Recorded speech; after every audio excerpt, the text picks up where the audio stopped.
جی میرا سوال چونکہ کچھ کانسیپٹ میں تو گاندھی صاحب سے کیا گیا، لیکن میں یہ سوال تھوڑا مختلف انداز سے پوچھنا چاہوں گا، کیونکہ حال میں میرا دورہ ایک نا آرکیولوجیکل سائٹ پہ ہوا، ہندوستان کی ایک آرکیولوجیکل سائٹ پہ.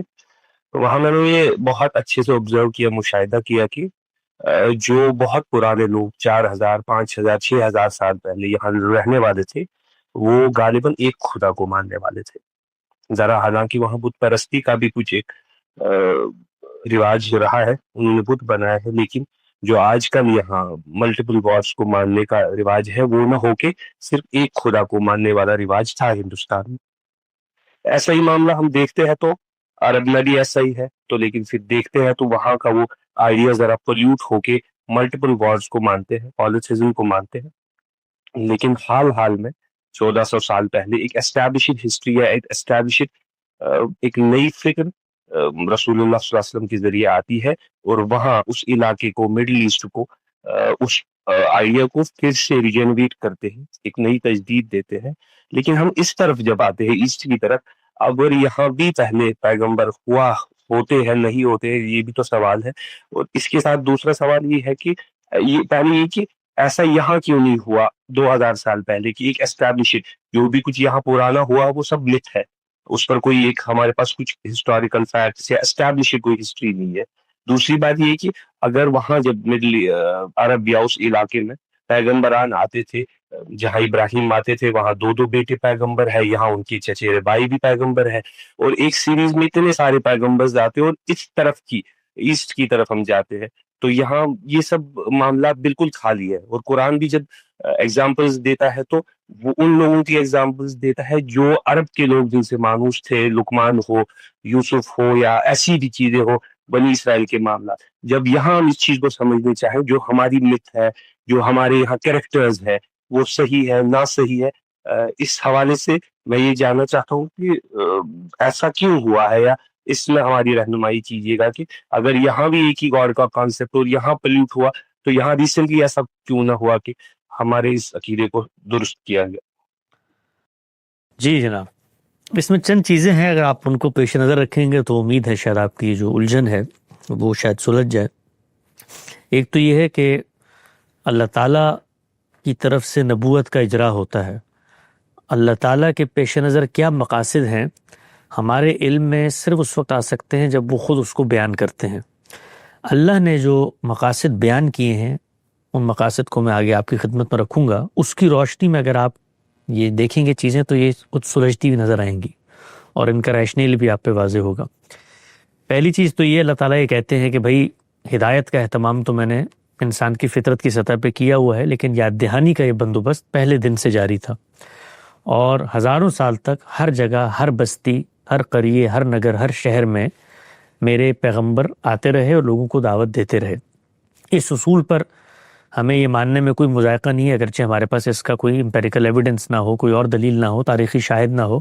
لیکن اللہ کی کتاب کا یہ بیان ہی کافی ہے کہ جب ہر جگہ آتے رہے ہیں تو پھر دنیا کا کوئی خطہ، چاہے وہ آسٹریلیا ہو اگر وہاں پر انسان آباد تھے، امریکہ ہو یا ہندوستان ہو، ہر جگہ پیغمبر آئے ہوں گے. اور پھر یہ جو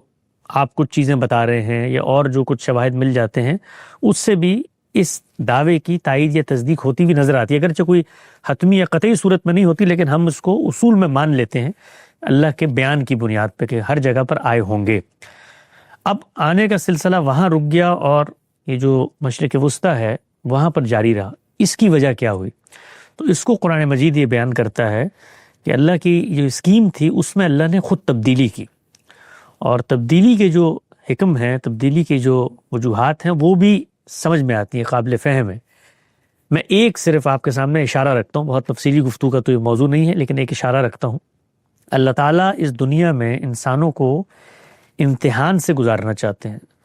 اور اس امتحان میں خدا کی ذات کا ایک حجاب اور پردہ ہے جو حائل ہے. پیغمبر آ کر اس ذات کا تعارف کرا دیتے ہیں صفات کے ذریعے، اس کے الفاظ کے ذریعے، قانون و شریعت کے ذریعے، لیکن پھر بھی انسان کا یہ امتحان باقی رہتا ہے کہ خدا کو چونکہ ہم نے حقیقت میں نہیں دیکھا، تو اب یہ سوال، یہ اضطراب، یہ ارادہ اور عمل کا امتحان یہ چلتا رہتا ہے کہ ہم اس حقیقی خدا کو دریافت کریں اور پھر اس پر ایمان لائیں، غیب میں ہوتے ہوئے ایمان لائیں، بن دیکھے اس کو مانیں، ان دلائل کی بنیاد پہ انفر کر کے ایمان لائیں، پیغمبر کی جو ہدایات ہیں اس پہ غور و فکر کر کے ایمان لائیں، تو اس سے جو امتحان ہے وہ باقی رہتا ہے۔ لیکن اگر آپ 1 منٹ کے لیے یہ سوچیں کہ آج پیغمبر تشریف لے آئے اور پوری دنیا کے اندر لائیو اسٹریمنگ ہو رہی ہو اور وہ اپنا بے خطا علم پیش کریں جس کے اندر کوئی نشو و ارتقا نہیں، جس کے اندر کوئی تضادات نہیں، اور وہ اس درجے میں معجزات دکھائیں، تو اس کے نتیجے میں جو حجاب ہے خدا کی ذات کو ماننے کا وہ اٹھ جاتا ہے۔ گویا پھر امتحان نہیں رہتا، امتحان بنتا ہی تب ہے جب وہ تھوڑا سا حجاب قائم رہتا ہے۔ تو دنیا کے اندر ایک تبدیلی جو آج سے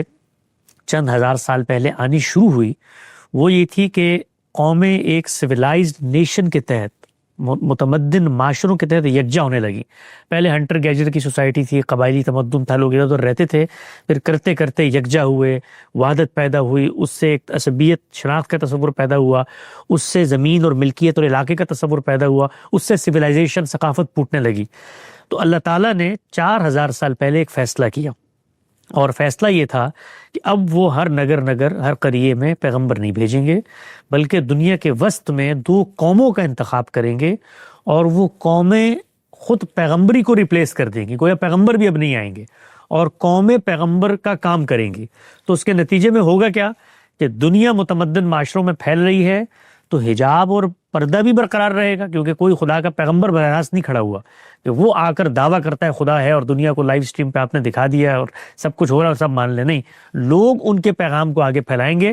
اور پیغمبری کا سلسلہ ختم کر دیا جائے گا۔ تو یہ کام اللہ تعالیٰ نے 4000 سال پہلے کیا ہے۔ اب جب اللہ تعالیٰ کو کام کرتے ہیں تو وہ خود دنیا کے ساتھ جب کرتے ہیں تو عالم اسباب میں کرتے ہیں۔ تو انہوں نے قوم کو، ابراہیم علیہ السلام کو یہ ذمہ داری دی کہ آپ قوم کی تشکیل کی بنیاد رکھیں۔ تو ابراہیم ہی کے 2 بیٹوں میں بنی اسرائیل اور بنی اسماعیل، ایک کو وہاں آباد کیا جا کر کنعان کے علاقے میں اور دوسرے کو جزیرہ نما عرب کے علاقے میں، اور ان کو یہ کہا گیا کہ اب یہاں پر آپ قوم کی تشکیل کریں۔ تو یہ قوم کی تشکیل کے مراحل ہیں، کیونکہ ان کا خود اپنا بھی امتحان ہے، اسی کے اندر انبیاء آ رہے ہیں، وہ انہی کو مار رہے ہیں، کبھی قوم بنتے ہیں، کبھی ٹوٹ جاتے ہیں، کبھی شہادت کا فریضہ انجام دیتے ہیں، کبھی نہیں دیتے۔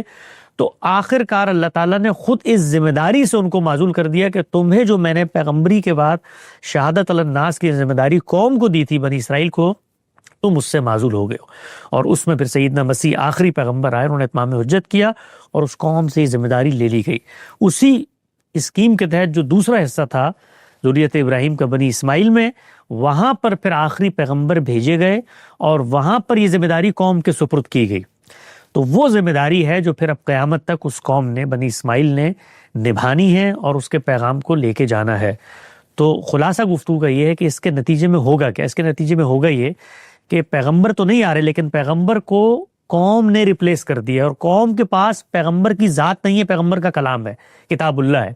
تو اس پس منظر میں آپ دیکھیں تو آج بھی ہر جگہ، ہر بستی میں، ہر قریے میں، ہر گھر کے اندر خدا کی آواز پہنچ رہی ہے،